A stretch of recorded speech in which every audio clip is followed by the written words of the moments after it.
De volta à nossa sala, a sala do banquete, nós vamos comentar e dar seguimento ao estudo da carta do apóstolo Paulo a Filemon, o seu estilo literário. Não é uma carta apenas de felicitações, de agradecimento, de externar apenas um ocorrido ou de aumentar os laços de amizade entre Paulo e Filemon. Esta carta tem um objetivo fascinante.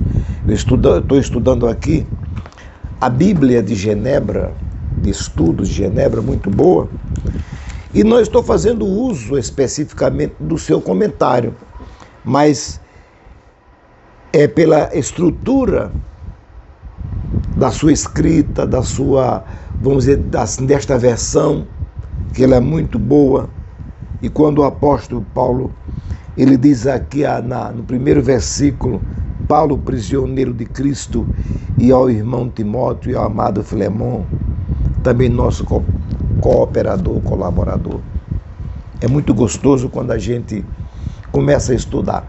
É como se a gente estivesse degustando, tá? Mastigando, sentindo o sabor desta carta, deste objetivo que o apóstolo Paulo deixou inserida nesta carta.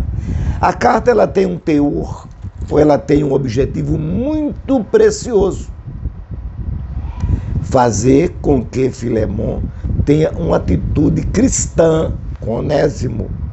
Não há evidências nenhuma de que ele tivesse outros escravos, e também nenhuma orientação é dada que extrapole a dimensão de Filemon Onésimo.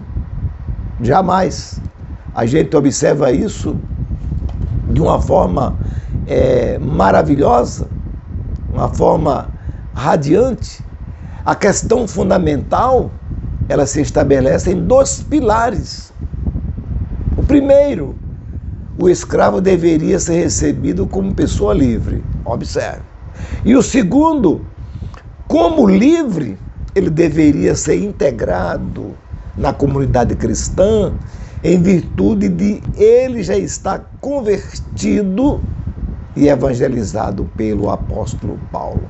Essa é a questão que ela é fundamental.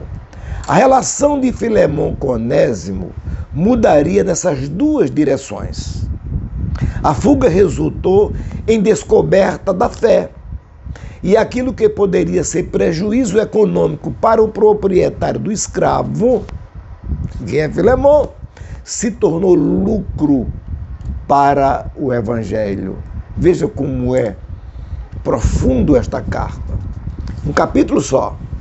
Então, dessa forma, não haveria razões nenhuma para olhar ou contabilizar os prejuízos, mas sim ganhos. Ele não seria mais uma posse, uma propriedade, alguém revoltado com a situação. Mas agora, Onésimo seria, de agora em diante, o irmão de seu antigo patrão, que agora Filemon não era mais patrão de Onésimo. Então, essa mudança é sublinhada por Paulo, a quem Filemon tinha muita estima e apreço.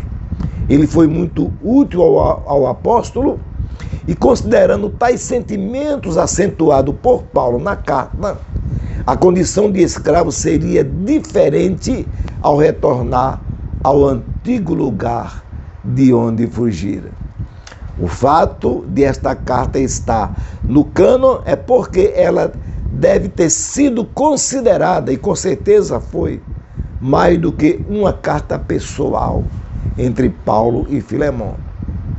A gente vai ver isso futuramente. Outras cartas que foram escritas então não estão no cânon bíblico. Certamente muitas outras desse mesmo estilo e de gênero foram descartadas, queimadas ou deixadas se perder. A referência a Áfia e Arquipo no versículo 1 indica claramente que a acolhida de Onésimo não está restrito apenas na casa de Filemão, na casa do seu antigo patrão. Não era o retorno de um escravo fugitivo, era de um irmão, por isso não está restrito. Mas também abrange a igreja de Colossos, quando ele diz que se reunia em sua casa. Visto que não havia igrejas construídas ainda, e os irmãos se reuniam de casa em casa, de famílias, como acontecia em todos os lugares. Então, o objetivo desta carta enviada por Paulo a Filemão surtiu tantos efeitos em todas as áreas e até hoje, que ainda nós sobrevivemos à sombra da mensagem desta magnífica carta. A carta, podemos dizer, com objetivo Ministério da Piedade. Que nós possamos usufruir, extrair dela para nós e deixarmos de ser apenas um apreciador de uma carta escrita de um homem preso para um homem convertido, e nesta carta trouxe o teor da liberdade, do amor e do perdão. Um abraço a todos e você continue comentando, compartilhando, deixando o seu like e vamos alcançando outras pessoas que precisam também ser alcançadas por este pequeno vídeo.